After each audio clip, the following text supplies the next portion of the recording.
نحمده ونصلي ونسلم على رسوله الكريم اما بعد فاعوذ بالله من الشيطان الرجيم بسم الله الرحمن الرحيم يا ايها الذين آمنوا لا تقدموا بين يدي الله ورسوله واتقوا الله ان الله سميع عليم یا ایہا الذین آمنوا لا ترفعوا اصواتکم فوق صوت النبی ولا تجہروا له بالقول کجہر بعضکم لبعض ان تحبط اعمالکم وانتم لا تشعرون ان الذین یغضون اصواتهم عند رسول اللہ اولئک الذین امتحن اللہ قلوبهم للتقوی لهم مغفرة وأجر عظيم إن الذين ينادونك من وراء الحجرات أكثرهم لا يعقلون ولو أنهم صبروا حتى تخرج إليهم لكان خيرا لهم والله غفور رحيم صدق الله العظيم وصدق رسوله النبي الكريم الأمين ونحن على ذلك لمن الشاهدين والشاكرين والحمد لله رب العالمين إن الله وملائكته يصلون على النبي يا أيها الذين آمنوا صلوا عليه وسلموا تسليما الصلاة والسلام عليك يا سيدي يا رسول الله الصلاة والسلام عليك يا سيدي يا حبيب الله الصلاة والسلام عليك يا سيدي يا نبي الله وعلى آلك وأصحابك يا سيدي يا رحمة للعالمين تمام تعریف و توصیف حمد و ثنا اللہ جل مجدہ الکریم کی ذات پاک کے لیے جو خالق کائنات بھی ہے اور مالک ارض و سماوات بھی۔ اللہ رب العزت کی حمد و ثنا کے بعد حضور تاجدار کائنات، جان کائنات، خاتم الانبیاء والمرسلین جناب سیدنا محمد مصطفیٰ صلی اللہ علیہ وآلہ وسلم کے دربار ناز میں ہدیہ درود و سلام عرض کرنے کے بعد انتہائی واجب القدر سامعین کرام السلام علیکم ورحمۃ اللہ وبرکاتہ۔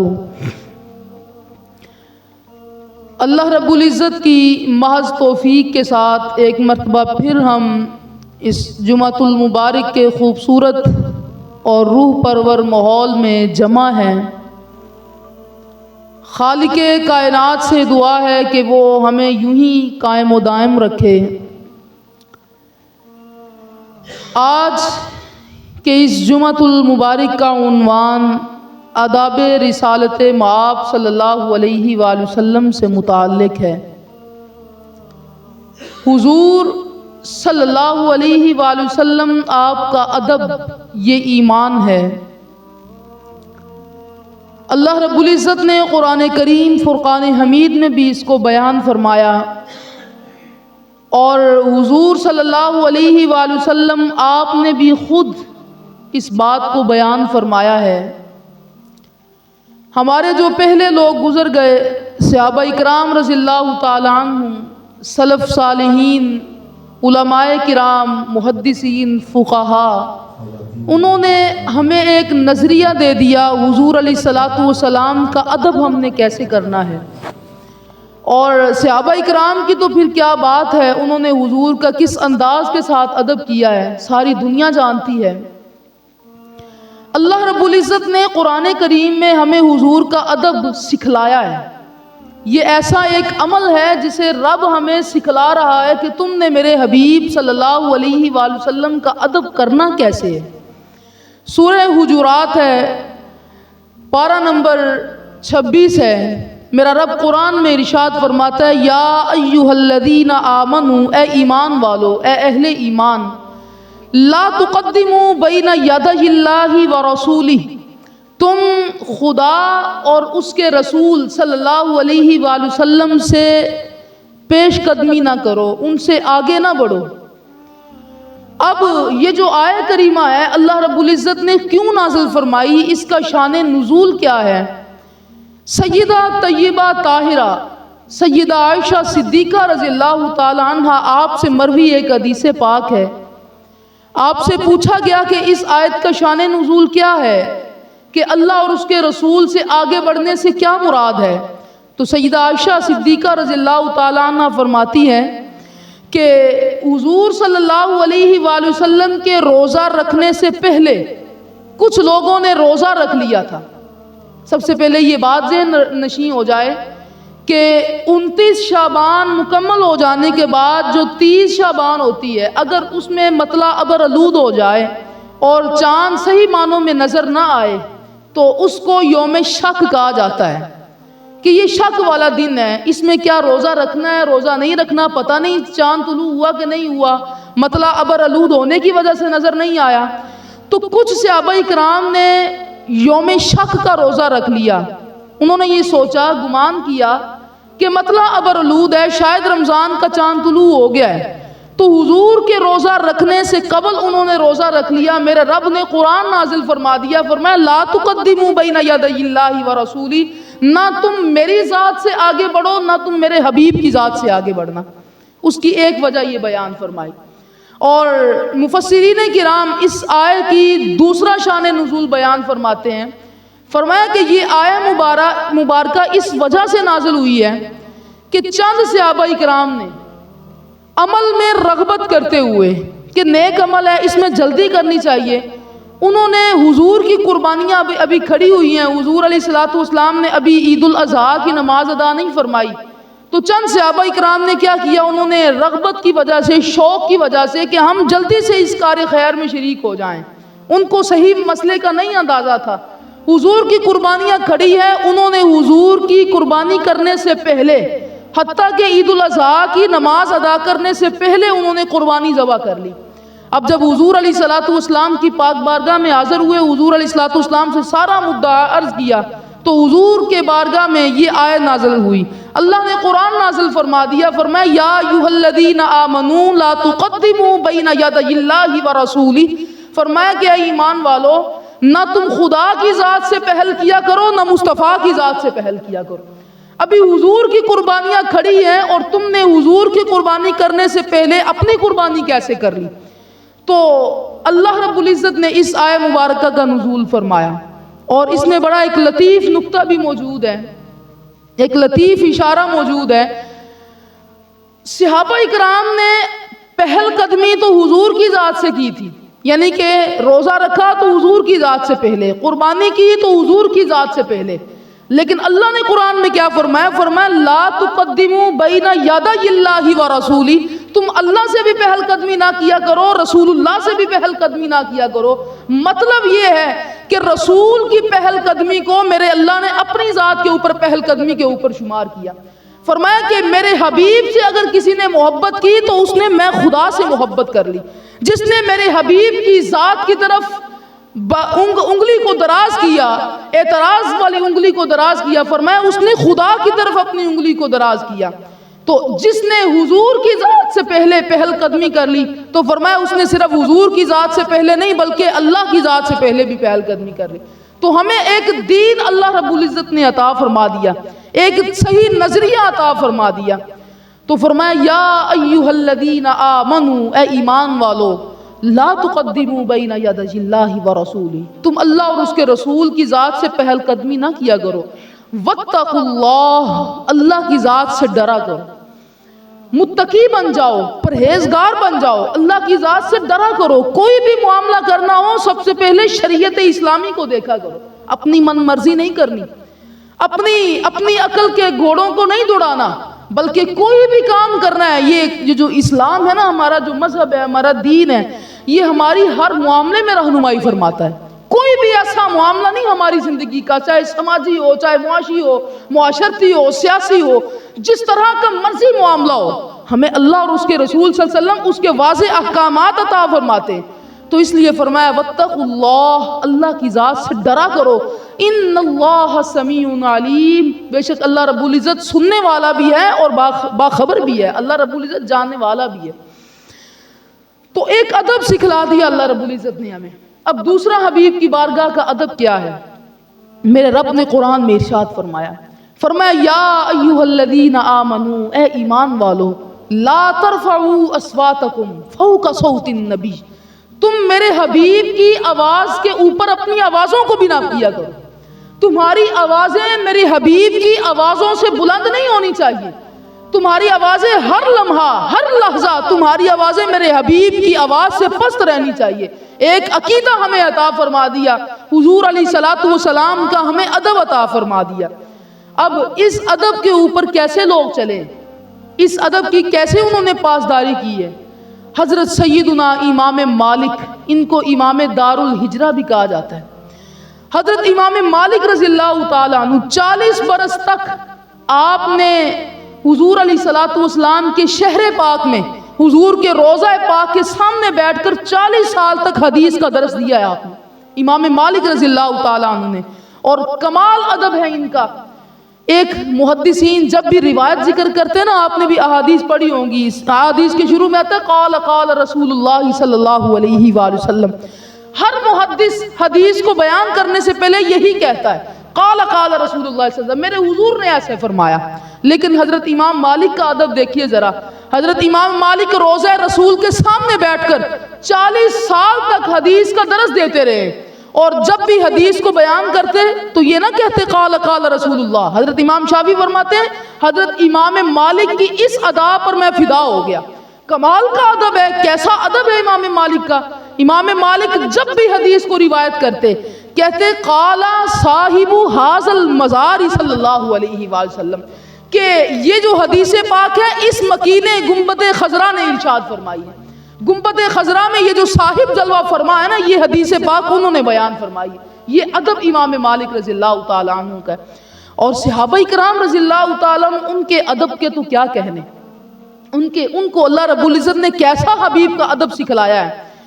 حضرت سیدنا عمر فاروق رضی اللہ تعالیٰ عنہ، آپ خانہ کعبہ شریف میں گئے اور حجر اسود کے سامنے کھڑے ہو کر آپ کیا کہتے ہیں کہ میں تمہیں اس لیے نہیں چوم رہا کہ تو جنتی پتھر ہے، کہ تجھے چومنے کی وجہ سے میرے گناہ معاف ہو جائیں گے، تو میرے گناہوں کو جذب کر لے گا، تجھے اس وجہ سے نہیں چوم رہا، میں فقط تجھے اس وجہ سے چوم رہا ہوں کہ میرے حبیب نے تمہیں چوما ہے، میرے رسول نے تمہارے اوپر اپنے لبوں کو رکھا ہے، اس وجہ سے حضور کا ادب کرتے ہوئے، حضور کے ادب کی رعایت کرتے ہوئے، حضور علیہ الصلوۃ والسلام کی حکم کی پیروی کرتے ہوئے آج تمہیں میں چوم رہا ہوں۔ یہ ادب صحابہ کرام رضی اللہ تعالیٰ عنہ کا۔ اور جناب سیدنا عثمان غنی رضی اللہ تعالیٰ عنہ، ان کے ادب کے کیا کہنے ہیں۔ حضور علیہ الصلوۃ والسلام، آپ نے 1400 اصحاب کو لیا اور حضور عمرہ شریف کرنے کے لیے جا رہے ہیں، 1400 اصحاب حضور کے ساتھ۔ حضور نے فرمایا کہ جلدی سے تیار ہو جاؤ، احرام کر لو، احرام باندھ لو، ہم نے عمرہ کے لیے جانا ہے۔ تو جب حدیبیہ کے مقام پر پہنچے تو کفار نے مزاحمت کی، انہوں نے کہا کہ نہیں، آپ کو عمرہ نہیں کرنے دیا جائے گا، آپ کو خانہ کعبہ شریف میں داخلے کی اجازت نہیں ہے۔ تو حضور علیہ الصلوۃ والسلام نے بطور سفیر حضرت عثمان غنی کو بھیجا، فرمایا کہ جاؤ، تمہارے رشتہ دار بھی اس میں زیادہ ہیں، جاؤ ان کو جا کر یہ بات سمجھاؤ کہ ہم عمرے کی غرض سے آئے ہیں، ہم کسی جنگ کی خاطر نہیں آئے۔ حضرت عثمان غنی رضی اللہ عنہ جب گئے تو کفار نے کہا کہ نہیں، ہم نے تمہیں عمرہ نہیں کرنے دینا۔ ہاں عثمان، تم بڑے شریف نفس انسان ہو، تم اب یہاں تک آ گئے ہو تو عمرہ کرتے جاؤ، تم طواف کعبہ کرتے جاؤ، تم حجر اسود کو بوسہ دے لینا۔ اب عثمان غنی رضی اللہ تعالیٰ عنہ کا ادب دیکھیے، انہوں نے کہا ایک انسان کے پاس بگ اپرچونٹی موجود ہو، ایک بڑی انسان کے پاس ایک شے موجود ہو کہ اس کو موقع مل رہا ہو کہ بھئی تم خانہ کعبہ کا طواف کر لو، آج ہم یہاں سے جائیں اور جا کر کوئی ہمیں کہے کہ بھئی تم نے عمرہ نہیں کرنا، بندہ تو سوچ میں پڑ جاتا ہے کہ بھئی 2.5 لاکھ لگا کر آیا ہوں تو آ کر ابھی بھی عمرہ نہ کروں۔ تو حضرت عثمان غنی رضی اللہ تعالیٰ اس موقع پر موجود ہیں، عمرہ کر سکتے ہیں، اور کفار کی طرف سے اجازت بھی ہے کہ تم صرف عمرہ کر سکتے ہو۔ حضرت عثمان غنی نے گولڈن ورڈز ارشاد فرمائے، آپ نے ارشاد فرمایا کہ جب میرا حبیب عمرہ نہیں کر رہا تو پھر عثمان غنی کی کیا مجال کہ عمرہ کر جائے۔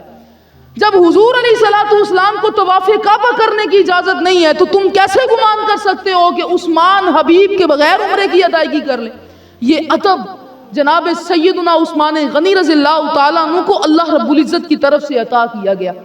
اور سلف صالحین حضرت سیدنا امام مالک رضی اللہ تعالیٰ عنہ 40 سال تک حدیث پڑھائی، 40 سال تک آپ مدینہ طیبہ میں رہے، مدینہ پاک میں رہے، اور ساری عمر ان کا نظریہ کیا رہا؟ آپ جوتا نہ پہنتے اور ان کے کندھے وہ چھل جاتے، زخمی ہو جاتے۔ کیسے زخمی ہوتے؟ وہ مدینہ پاک کی گلیوں میں دیواروں کے ساتھ رگڑ رگڑ کر اپنے آپ کو چلاتے۔ لوگوں نے آپ سے وجہ پوچھی کہ آپ اتنے بڑے امام ہیں اور اتنے بڑے محدث ہیں، حدیث کو بیان کرنے والے ہیں، آپ کو تو چاہیے کہ آپ عالی شان گھوڑے کے اوپر سوار ہوں اور پھر آپ حدیث کو پڑھانے کے لیے جایا کریں۔ آپ فرماتے مجھے حیا آتی ہے اس بات پر کہ کہیں میرا قدم اس جگہ پر نہ لگ جائے جس جگہ پر رسالت مآب کا قدم لگا تھا۔ حضور علیہ الصلوۃ والسلام ان گلیوں میں حضور چلتے رہے ہیں، کہیں میرا قدم حضور کی پاؤں کی جگہ کے اوپر نہ آ جائے۔ امام مالک کو یہ بات گوارا نہیں، اور امام مالک کا ادب اور کمال کا ادب ہے امام مالک رضی اللہ تعالیٰ عنہ کا۔ 40 سال حدیث پڑھائی ہے، اور یہ دیکھیں نا کہ اس طرح اب قرآن کا اس طرح ورق الٹ پلٹ کیا، آواز تھوڑی سی پیدا ہوئی۔ 40 سال تک حدیث پڑھائی۔ محدثین کرام فرماتے ہیں 40 سالوں میں حدیث کے ورق الٹ پلٹ کرتے، لیکن کبھی ایسا نہیں ہوا کہ ورقوں کی آواز بھی بلند ہوئی ہو۔ رسالت مآب صلی اللہ علیہ وآلہ وسلم کی چوکھٹ کا ادب یہ ہے، ان کی بارگاہ کا ادب یہ لے سانس بھی آہستہ کہ دربار نبی ہے، کہ یہ دیار نبی ہے، حضور علیہ الصلوۃ والسلام کا دربار ہے، یہاں تو اونچا سانس لینے کی بھی مجال نہیں ہے۔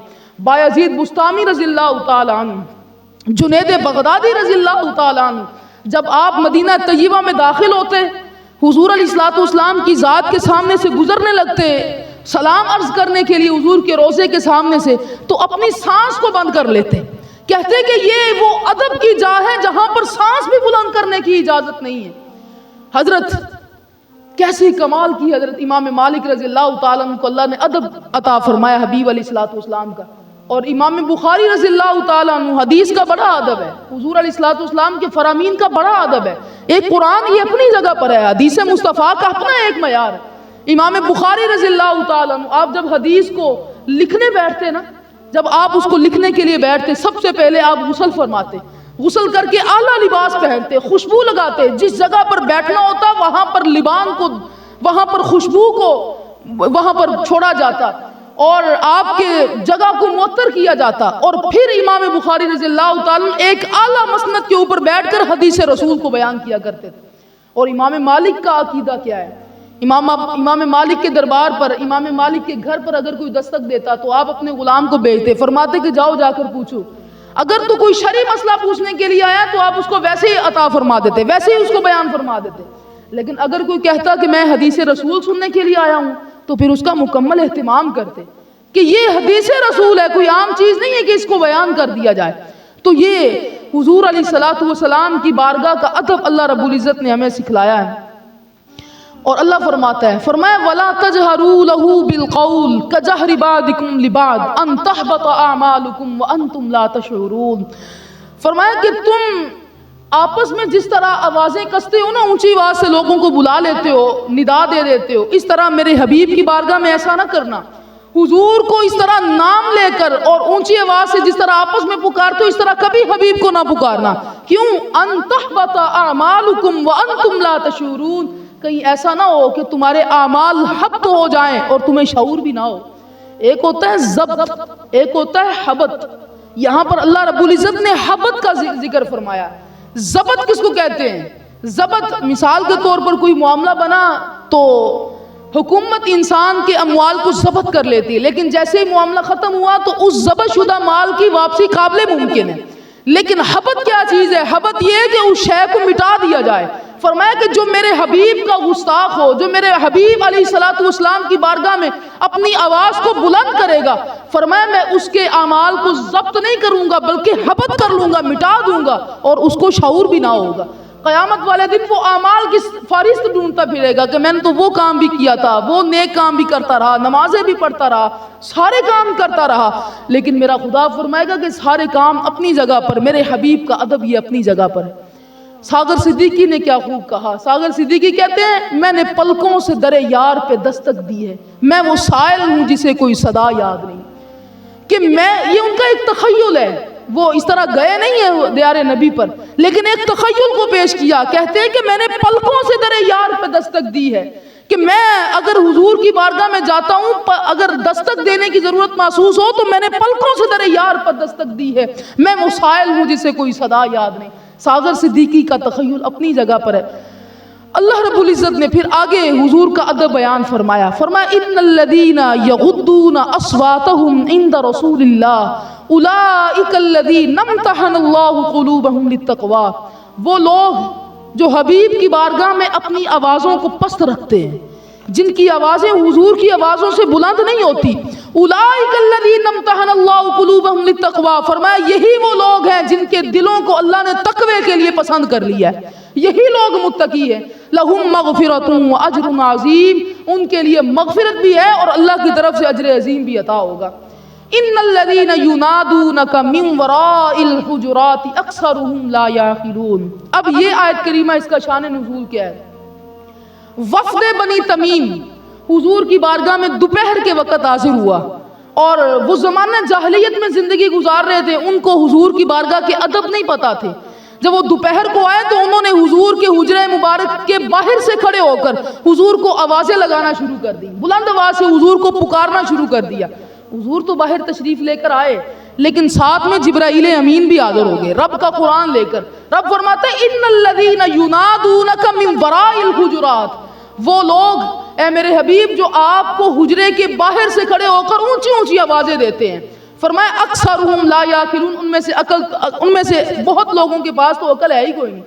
وہ تو بے شعور انسان ہیں جن کو در حبیب کا ادب کوئی نہیں، ان کو کیا کوئی ادب سکھلائے گا. تو حضور علیہ الصلوۃ والسلام کا یہ ادب بھی سکھلا دیا. صحابہ کرام کا مزاج بڑا خوب ہے.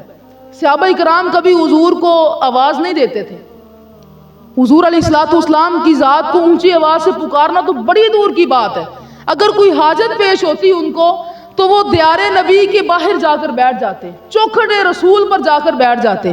اور جب حضور آتے تو حضور علیہ الصلوۃ والسلام، اور ایسا کبھی نہیں ہوا کہ ان کو کوئی زیادہ دیر تک بیٹھنا پڑی ہو، کیونکہ حبیب تو وہ حبیب ہے نا کہ جب وہ حاجت کے لیے شخص گھر سے نکلتا ہے حبیب کو پہلے پتا ہوتا ہے کہ بندہ کیا حاجت لے کر آیا ہے. تو حضور علیہ الصلوۃ والسلام کی بارگاہ میں چوکھٹ پر باہر آ کر بیٹھ جایا کرتے. حضور باہر تشریف لاتے، ان کی مراد کو پوری کر دیتے. اگر کوئی ایمرجنسی صورتحال ہو، امام بخاری نے ذکر فرمایا اور قاضی ایاز مالکی نے اپنی کتاب میں ذکر فرمایا کہ کبھی اگر کسی صحابی کو کوئی مشکل پیش آئی، کوئی ایمرجنسی پیش آئی کہ حضور کی ذات کو بلانا جلدی ہوا اور دستک دینے کی نوبت آ گئی، تو ایک ادب سکھلایا صحابہ کرام نے ہمیں بھی. کہا کہ جب حضور کی بارگاہ میں حاضر ہو تو پھر اس طرح اپنی انگلیوں کے پوروں کے ساتھ دستک دی جائے. اور یہ حضور علیہ الصلوۃ والسلام کے ادب کے لیے ہے، حضور علیہ الصلوۃ والسلام کی شرافت کے لیے، کیونکہ اس سے آواز کم پیدا ہوگی. فرمایا کہ اس طرح سے تمہیں دستک دینے کا حکم دیا گیا ہے. وَلَوْ أَنَّهُمْ صَبَرُوا حَتَّى تَخْرُجَ إِلَيْهِمْ لَكَانَ خَيْرًا لَهُمْ. میرے اللہ نے ارشاد فرمایا کہ تم حضور کو باہر سے کھڑے ہو کر آوازیں کیوں دیتے ہو؟ حضور کو اونچی اونچی آوازوں سے کیوں بلاتے ہو؟ ذرا صبر بھی تو کر لو. وَلَوْ أَنَّهُمْ صَبَرُوا حَتَّى تَخْرُجَ إِلَيْهِمْ لَكَانَ خَيْرًا لَهُمْ. اگر تم تھوڑا سا صبر کر لیتے تو میرے حبیب خود باہر جلوہ فرما ہو جاتے اور میرے حضور خود تمہاری مراد کو پورا کر دیتے، اور یہ تمہارے لیے بہتر تھا. واللہ غفور الرحیم. اور اللہ رب العزت غفور بھی ہے اور اللہ رحیم بھی ہے. اللہ مغفرت فرمانے والا بھی ہے، اللہ رحم فرمانے والا بھی ہے. تو یہ اللہ رب العزت نے حضور علیہ الصلوۃ والسلام کی بارگاہ کا ہمیں ادب سکھلا دیا. محمود غزنوی، بادشاہ محمود غزنوی، اس کے پاس ایاز کا بیٹا کام کرنے کے لیے آیا. تو محمود غزنوی نے کیا کیا کہ قضائے حاجت کے لیے جب گیا تو اس نے آواز دی. اس نے کہا کہ ایاز کے بیٹے پانی لے کر آؤ. ایاز کے بیٹے کو یہ بات بڑی معیوب لگی. اس نے کہا کہ بادشاہ نے میرا نام کیوں نہیں لیا؟ اسے چاہیے تھا کہ میرا نام لے کر مجھے پکارے. ایاز کے بیٹے سے کیا مراد ہے ان کی؟ تو انہوں نے اپنے باپ ایاز سے جا کر اس کے بارے میں کہا. تو ایاز محمود غزنوی کے پاس آئے اور کہا کر کہنے لگے کہ آج میرا بیٹا پریشان ہوا اس وجہ سے کہ آپ نے اس کا نام لے کر اس کو کیوں نہیں پکارا اور ایاز کا بیٹا کہہ کر کیوں مخاطب کیا؟ محمود غزنوی کہنے لگے، بڑے عاشق رسول ہیں، کہنے لگے کہ یہ راز کی بات تھی لیکن تم پوچھ رہے ہو تو تمہیں بتا دیتا ہوں. کبھی زندگی میں ایسا نہیں ہوا کہ میں بے وضو ہوں اور میری زبان پر حضور کا نام آیا ہو. چونکہ تیرے بیٹے ایاز کے بیٹے کا نام محمد تھا، فرمایا کہ میں نے مناسب ہی نہیں سمجھا کہ میں بے وضو کی حالت میں ہوں اور تمہارے بیٹے محمد کا نام لوں، جس کی تشبیہ میرے حضور کی ذات کے ساتھ مل جاتی ہے۔ یہ ہمارے اسلاف گزرے ہیں، ہمارے بڑے اس طرح سے گزرے ہیں، اور صحابہ اکرام رضی اللہ تعالیٰ عنہ ان کے ادب کے تو کیا کہنے، انہوں نے حضور کا جیسا ادب کیا ہے وہ ہمارے تخیل سے ماورا ہے، ہمارے خیالات بھی وہاں پر نہیں پہنچ سکتے۔ حضور علیہ الصلوۃ والسلام لعاب دہن جب حضور پھینکتے، اپنا لعاب مبارک پھینکتے، تو کبھی ایسا نہیں ہوا کہ صحابہ اکرام نے اس کو زمین پر گرنے دیا ہو، ہر لمحے اس کو اپنے ہاتھوں میں لیتے، اس کو اس طرح ملتے اور اپنے جسموں پر لگا لیتے، اور جس کو وہ لعاب نہ ملتا یا جس کو وہ وضو کا بچا ہوا پانی نہ ملتا تو وہ دوسرے صاحب کے ہاتھ سے ہاتھ کو مس کرتا اور اس کو بطور تبرک اپنے جسم کے اوپر مل لیتا۔ یہ حضور علیہ الصلوۃ والسلام کے اصحاب ہیں۔ حضور علیہ الصلوۃ والسلام نے ہمیں جو ان کا ادب سکھلایا ہے، اور یہ بالواسطہ حضور علیہ الصلوۃ والسلام کے اصحاب کے ذریعے یہ ادب ہمیں پہنچا ہے۔ اور حضور علیہ الصلوۃ والسلام کا ادب صحابہ اکرام نے کیسے کیا؟ حضرت امام مالک رضی اللہ تعالیٰ عنہ آپ 40 سال تک درس حدیث دیتے ہیں۔